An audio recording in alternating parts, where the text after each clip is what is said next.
રાજકોટના પાટણ વાવ ધોરાજી રોડ પર દીપડો કાર ચાલકના કેમેરામાં કેદ થયો. રસ્તા પર દીપડાની લટારથી સ્થાનિક વાહન ચાલકોમાં ફફડાટ છે. ખેતરમાં દીપડાની અવરજવરથી ખેડૂતો પશુપાલકોમાં ભયનો માહોલ છે.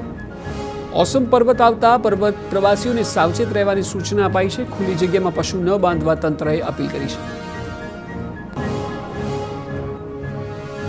વર્ક ફ્રોમ હોમ કલ્ચર મુદ્દે રાજ્ય સરકાર કોર્પોરેટ એસોસિએશન સાથે બેઠક બાદ નિર્ણય લેશે.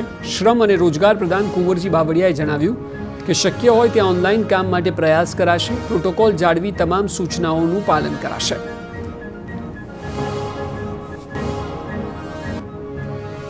પીએમ મોદીની અપીલને લઈને રાજ્યપાલ આચાર્ય દેવવ્રતે તેમની તમામ યાત્રા રેલવે કે એસટી બસ મારફતે કરવાનો નિર્ધાર કર્યો છે, જે અંતર્ગત તેઓ સાબરમતી રેલવે સ્ટેશનથી ટ્રેન મારફતે દિલ્હી રવાના થયા.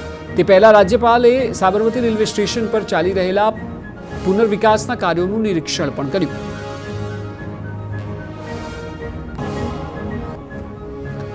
રાજકોટમાં સોનાની ખરીદી ઘટાડવા પર વડાપ્રધાન મોદીની અપીલને સમર્થન રાજકોટની મહિલાઓએ આપ્યું છે.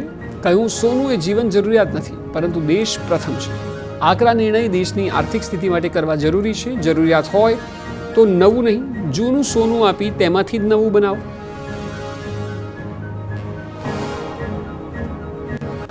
સુરતમાં મહિલાઓએ આવકારી પીએમ મોદીની પહેલ. દેશહિતમાં સુરતના પરિવારનો નિર્ણય. વિદેશમાં ડેસ્ટિનેશન વેડિંગ કર્યા રદ. લગ્નમાં સોનાના ઘરેણાની ખરીદી પર મૂક્યો કાપ. સોનાને બદલે હવે ઇમિટેશન જ્વેલરી ખરીદશે મહિલાઓ. પીએમના નિર્ણયને આવકાર. હવે આ રીતે પ્રસંગ પડશે પાર. ભાવનગરના મહુવામાં માવાની મીઠાઈમાં ભેળસેળનો પર્દાફાશ. 3 લાખથી વધુની કિંમતનો 1189 કિલો માવાનો જથ્થો નાશ કરાયો. ફૂડ સેફ્ટી વિભાગ અને એસઓજીએ દરોડા પાડતા ભેળસેળયુક્ત માવો ઝડપાયો. રામકૃષ્ણ, મધુરમ, શ્રીરામ અને ગૌતમ ડેરીમાં ઝડપાયો હતો ભેળસેળયુક્ત માવો. ફૂડ સેફ્ટી વિભાગ અને એસઓજીની કાર્યવાહીથી ભેળસેળિયા વેપારીઓમાં ફફડાટ. જૂનાગઢમાં પ્રદૂષણ ફેલાવતી ફેક્ટરીઓને તાત્કાલિક બંધ કરાવવાની માંગ છે. ઇકો સેન્સિટિવ ઝોનમાં ફેક્ટરીઓથી બેફામ પ્રદૂષણ ફેલાવવાનો આરોપ છે. ગિરનાર સંરક્ષણ સમિતિએ કલેક્ટરને આવેદન આપીને રજૂઆત કરી હતી. વન્ય સૃષ્ટિ સહિત લોકોના આરોગ્યને નુકસાન પહોંચતું હોવાનો આક્ષેપ છે. બેરોકટોક ધમધમતી ઝેરી રસાયણની ફેક્ટરીઓ સામે સવાલ. વડોદરામાં એનએસયુઆઈએ નીટ પેપર લીકની ઘટના અંગે દેખાવ કર્યા. પેપર લીક કાંડની નિષ્પક્ષ તપાસ કરવાની માંગ કરી. દોષિતોને ફાંસી આપવાની માંગ સાથે વડોદરાની કલેક્ટર કચેરીએ આવેદનપત્ર પાઠવ્યું.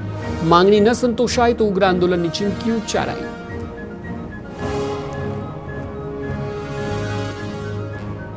રાજકોટમાં નીટની પરીક્ષા રદ થતા એનએસયુઆઈએ વિરોધ કર્યો. એનએસયુઆઈ દ્વારા કિશાનપરા ચોક ખાતે વિરોધ પ્રદર્શન કરવામાં આવ્યું.